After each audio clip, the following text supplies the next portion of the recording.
ქართული ღვინის მასშტაბური წარდგენა გერმანიაში. ღვინის ეროვნული სააგენტოს მხარდაჭერით გერმანიის ქალაქ დიუსელდორფში მსოფლიოში ერთ-ერთ ყველაზე მასშტაბურ ღვინისა და ალკოჰოლიანი სასმელების გამოფენაში. პროვეინ დიუსელდორფი ქართული ღვინის მწარმოებელი 26 კომპანია მონაწილეობდა. გამოფენის ფარგლებში ქართული ღვინის პროფესიული პრეზენტაცია დეგუსტაციები გაიმართა, რომლებსაც ექსპერტები და მაგისტრები უძღვებოდნენ. განსაკუთრებული აქცენტი ქვევრის ღვინოებზე გაკეთდა. გამოფენაზე წარმოდგენილი იყო ქართული სამზარეულო და გასტრონომიაც.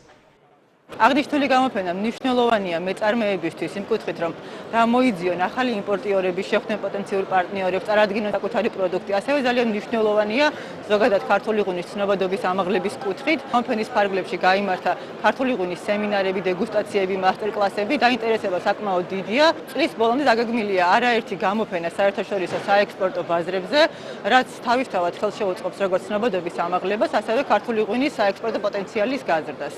ჩვენი ხარისხიანი პროდუქცია საკმაოდ მოწონებას იმსახურებს. ეხლა ჩატარდა მუნდუს ღვინის კონკურსი.